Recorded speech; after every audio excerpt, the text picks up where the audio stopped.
Mais comment ça, qu'est-ce que je suis en train de faire?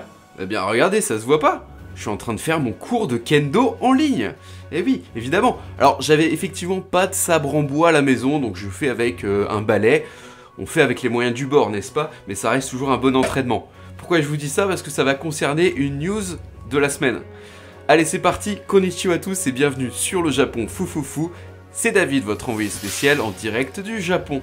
Et comme chaque semaine, dans ce 20h du Japon, je reviens sur l'actualité de la semaine. Aujourd'hui, 5 news, et restez bien jusqu'à la fin parce que la dernière est assez cocasse. Qu'est-ce qui s'est passé cette semaine au Japon? Eh bien on voit ça juste après le générique.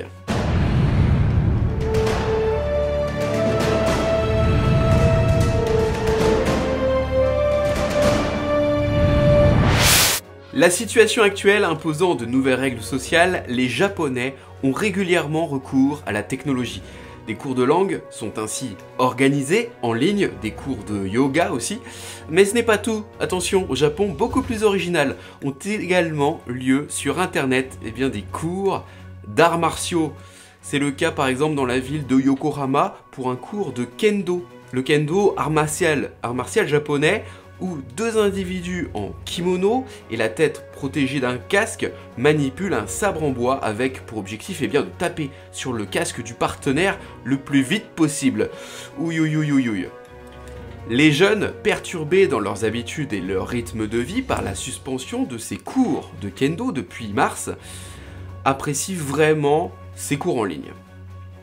Alors le professeur de kendo propose inévitablement un entraînement limité, mais adapté. Il conseille de reproduire à la maison, par exemple dans une pièce avec des tatamis, un environnement propice à la pratique de cet art martial, une sorte de mini dojo à la maison.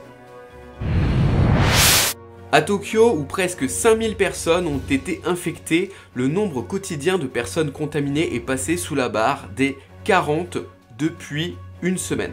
Face à cette courbe descendante, et alors que l'état d'urgence est en principe proclamé jusqu'au 31 mai, le gouvernement japonais envisage de lever l'état d'urgence dans certaines régions. 34 préfectures sur 47 pourraient être concernées, c'est-à-dire toutes les préfectures, autrement dit, qui n'ont pas été classées en alerte maximale.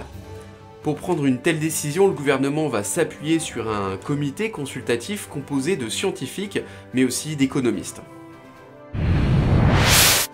Le groupe Toyota s'attend à une baisse de 80% de ses bénéfices d'exploitation pour l'exercice annuel qui va d'avril 2020 à mars 2021.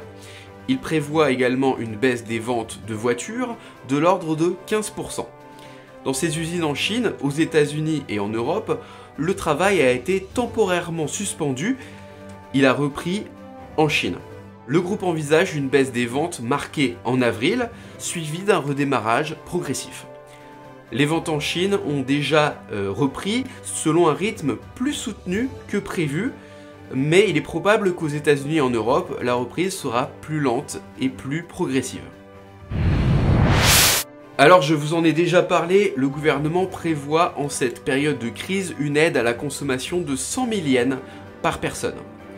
Un courrier postal va être envoyé à tous les résidents avec le formulaire de demande qu'ils devront remplir. Chacun pourra ensuite réaliser la demande par courrier ou par internet, mais il faudra pour cela se munir de sa carte My Number, sorte de carte d'identité pour les résidents au Japon, ainsi que du mot de passe qui lui est associé.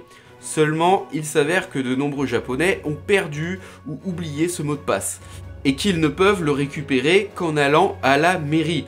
Bref, alors que l'objectif du gouvernement en envoyant le formulaire par la poste était clairement d'éviter des afflux de personnes dans les mairies, le désir, pour beaucoup, de récupérer au plus vite leur mot de passe, a provoqué dans les guichets locaux des files d'attente pouvant aller jusqu'à 3 heures. La situation est d'autant plus marquée que les mairies viennent juste de réouvrir après une semaine fermée pour la Golden Week. Pour terminer ce 20h, direction l'île de Hokkaido, l'île tout au nord du Japon, célèbre pour ses pâturages, ses montagnes enneigées, mais aussi célèbre pour ses ours, et oui, nombreux vivent d'ailleurs en liberté sur l'île, et les habitants les vénèrent. Ah, c'est beau la nature. Mais attention, personne n'apprécie vraiment qu'ils s'approchent trop près des maisons non plus, ces ours.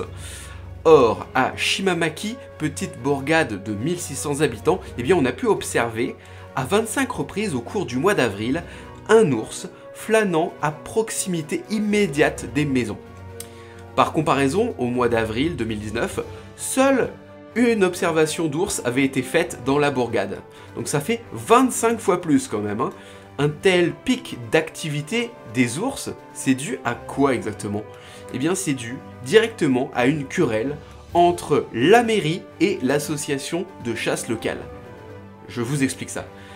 Jusqu'à présent, l'association de chasse locale était chargée par la mairie d'empêcher ce genre d'excursion des ours. Mais cette année, la mairie, jugeant que le service était facturé beaucoup trop cher, eh bien a décidé que les habitants et la police locale feraient le nécessaire avec des pétards et des feux d'artifice. Eh bien manifestement, une telle intervention a été beaucoup moins efficace que celle des chasseurs. L'histoire ne dit pas encore si la mairie fera à nouveau appel à l'association de chasse locale, malgré le montant élevé de la facture. Voilà pour l'actualité de la semaine au Japon. Dites-moi tout de suite en commentaire quelle est la news qui vous a intéressé le plus. J'attends vos réactions avec impatience. Et sur ce... Vous avez compris? Pas besoin de préciser? Si? Bon d'accord. Partage, pouce vers le haut et abonnement à la chaîne si ce n'est pas encore fait en cliquant sur le bouton sur la cloche. Oui, la cloche. Très important. Allez, à la semaine prochaine pour un nouveau 20h du Japon. Sur ce, le mot de la fin comme d'hab, matane.